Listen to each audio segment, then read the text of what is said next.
सबसे पहले तो सनातन धर्म के गुरु हमारे मंच पर बैठे हैं, जिस धर्म से हम ताल्लुक रखते हैं, इनके चरणों में कोटि कोटि वंदन। आज विश्वकर्मा जयंती के उपलक्ष्य में मैं तो पहली बार देख रहा हूँ कि विश्वकर्मा की जयंती भी हमारा समाज मनाता है। इस बात की खुशी हुई, उसके लिए आप सबको कोटि कोटि धन्यवाद। और वीर हनुमान जी के दरबार में हम लोग बैठे हैं, हमारे आराध्य हैं और कलयुग के देवता हैं।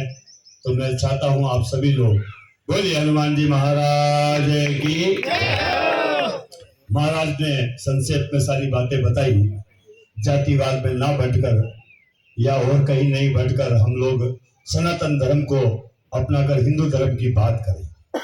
बात बड़ी लाख रुपए की है, लेकिन हम भी मजबूर हैं जातियों में बंटने के लिए, क्योंकि जब कहीं अन्याय होता है, जब कहीं अत्याचार होता है, जब हम लोग कहीं रैली या धरना करते हैं या प्रदर्शन किया जाता है, तो कई कह करके ये छोड़ दिया जाता है कि यार ये तो कुम्हारों की हत्या हुई है, ये तो कुम्हारों के साथ में ये हुआ है, हमारा क्या कहना। तो हम लोग इसीलिए एक संगठन बना रहे हैं, उससे ये कहना चाहते हैं हम सनातन धर्म के हैं, इससे में तो कोई शक ही नहीं। इस धर्म के बिना हमारी ना तो कोई उत्पत्ति है, ना हमारी कोई पहचान है। लेकिन जातियों में जिस प्रकार अभी बंटे हुए हैं सभी लोग, उसी श्रेणी में हम लोग भी आ रहे हैं, क्योंकि ये गुरुवर का कहना उचित भी है।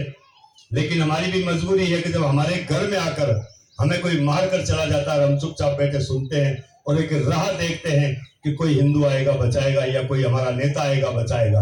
वो कब तक नहीं आएगा जब तक आप लड़ना नहीं सीखें। और लड़ना सीखना सनातन धर्म के खिलाफ नहीं है, क्योंकि हमारा सनातन धर्म भी सिखाता है एक हाथ में अस्त्र है तो दूसरे हाथ में एक किताब है। ये हमारा धर्म भी सिखाता है। लेकिन हम लोग जो दबे कुचले लोग हैं, वो हमेशा यही सोचते हैं कि कोई आएगा और हमें न्याय देकर जाएगा। जब तक खुद नहीं जागते तब तक कहीं न्याय नहीं मिलता। इसलिए लड़ना बहुत जरूरी है, लेकिन लड़ना तरीके से, क्योंकि आज की कानून की व्यवस्था है, सारा संसार है, सारी व्यवस्था बनी हुई है, उसी व्यवस्था के तत्वाधान में हमें लड़ना चाहिए। मैं उदाहरण कुछ अच्छे अच्छे दे देता हूं आपको, अगर उचित लगे तो ग्रहण कीजिएगा, नहीं उचित लगे तो मुझे दे दीजिएगा, मैं नागौर लेकर जाऊंगा वापस। वैसे महाराज ने जो गुजराती में कहा था 90% तो मुझे समझ में आया, 10% मेरे ऊपर से निकल गया था, लेकिन मुझे बड़ा अच्छा लगा। इन्होंने जो 90% मेरी समझ में आया वो वाकई बहुत बढ़िया था। इसलिए मैं इनके चरणों में एक बार पुनः वंदन करना चाहता हूँ। तो गुजराती और मारवाड़ी भाई बहन की तरह है तो समझ में आ जाती है काफी हद तक।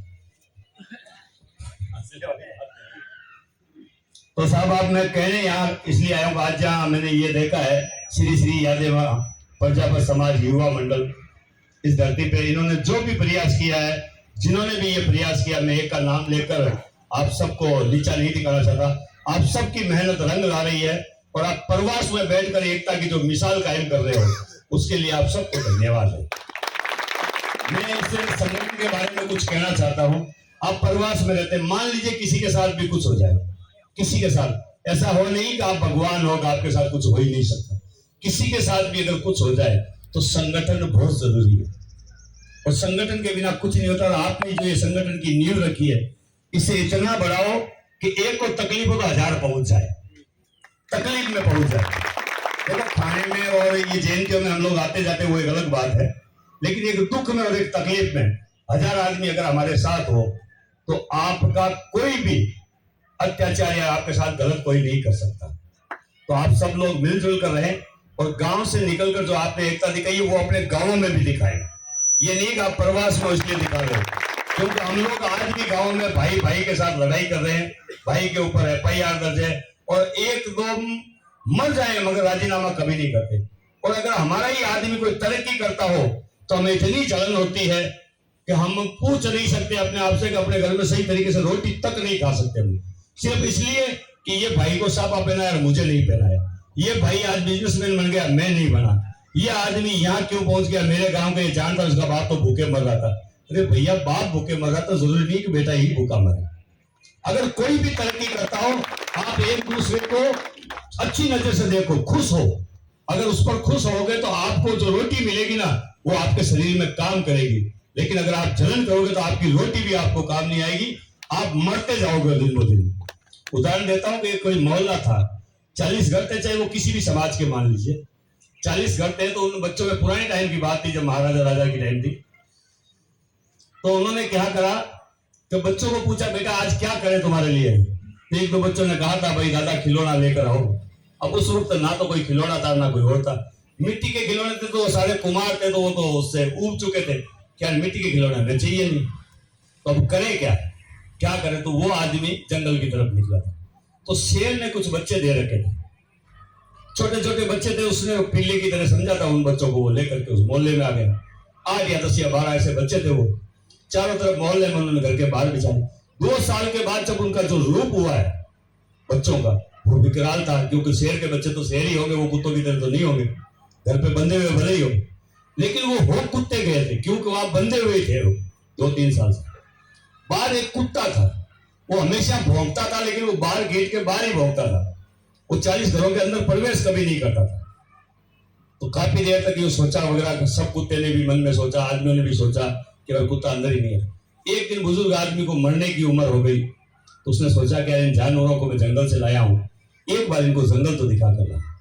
एक पतली सी डोरी, जो आदमी अगर मान लो हवा भी मारे तो टूट जाए, उस डोरी से उन सभी शेरों को बांध दिया उसने, और शेरों को कहा चलो, क्योंकि शेर कुत्तों की तरह पल रहे थे घर पर, तो उनको पता नहीं था अपनी ताकत का, तो वो उसके साथ चल दिए। जैसे ही शेर उस मोहल्ले से बाहर निकले, वो कुत्ता फट से अंदर आ गया। कहने का मेरा इतना ही तात्पर्य है, आपकी औलाद अगर शेर भी है तो आपको कुत्ते से गया गुजरा मिलता है, और बाहर से अगर कुत्ता भी आपके घर में प्रवेश करता है तो आपको शेर से ज्यादा ताकतवर दिखाई देती। तो अपने बच्चों को पहचाने, अपनी ताकत को पहचाने, और सभी लोग मिलजुल कर रहे। बस कहीं भी कोई पीड़ा या दुख या तकलीफ हो, आप प्रवासी हो, कहीं कोई धरना प्रदर्शन हो रहा हो, कहीं किसी गरीब के साथ कोई अन्याय हो रहा, तो कम से कम धरने में एक टाइम का पानी तो आप लोगों का जाना चाहिए। कोई अगर एक टाइम खाना खिला सके तो ये बहुत बड़ी बात है। और लड़ना आज की व्यवस्था है, अभी गुरुदेव ने भी बताया था, लेकिन मैं फिर कहता हूं, जो कौम अपने हक के लिए लड़ नहीं सकती वो मरी हुई है। और हम एक दूसरों में कमियां ढूंढते हैं, मेरे में 1000 कमियां हैं, मैं उन कमियों को दूर करने के लिए मेरे पे बीत चुकी तो सोचूं किसी और पर ना बीते। लेकिन आप लोगों में जो कमियां हैं वो अभी कोई बताने वाला नहीं है, जब आप में बीतेगी तब आपको याद आएगी कि आप में क्या क्या कमियां हैं। ज्यादा समय नहीं लेते हुए इतना ही कहना चाहता हूं, कहीं भी कोई रैली धरना प्रदर्शन होता हो तो एक टाइम की रोटी आप प्रवासी लोग वहां जरूर पहुंचाएंगे। ये शपथ ले लो तो हमारा समाज थोड़ा सा जागरूक हो जाएगा, लड़ना सीख जाएगा। आप प्रवासी 5 रुपए जरूर कमाते हो, लेकिन कहीं कोई धरना हो, कहीं कोई प्रदर्शन हो, कहीं उपस्थिति नहीं हो पाती, आपके पास एक ही बात आती कि हमें समय नहीं है। लेकिन समय के साथ साथ वहां वो जो बैठे हैं वो भूखे भी होते हैं, उन्हें पानी की प्यास लगती है, उनके पास अगर आपका कॉल भी जाता है और ये कहते हो कि आप अच्छा कर रहे हो, तो वो धरना 2 दिन ज्यादा चला सकता है। लेकिन हम लोग किसी प्रकार की कोई प्रतिक्रिया तक नहीं देते, देखते जरूर हैं कि यार आज धरना चल रहा है, बहुत बढ़िया काम है, बहुत बढ़िया काम है, वो आप तक ही है, आपका मोबाइल सुन रहा है, आप सुन रहे हो, तीसरा कोई व्यक्ति नहीं सुन रहा। मैं चाहता हूं अगर कोई धरना प्रदर्शन करे, कोई भी व्यक्ति लड़ाई लड़े, पुलिस वालों से जूते खाए, और तो आपका भी फर्ज बनता है कि उसको कॉल करके इतना तो कहो कि यार आज नहीं तो कल, कल नहीं तो परसों मैं जरूर आऊंगा, आप डटे रहो। धन्यवाद। एक बार संपूर्ण कार्यकारिणी को कोटि कोटि धन्यवाद। हमारे सनातन धर्म के जो ये हमारे स्तंभ है उन सबको कोटि कोटि धन्यवाद।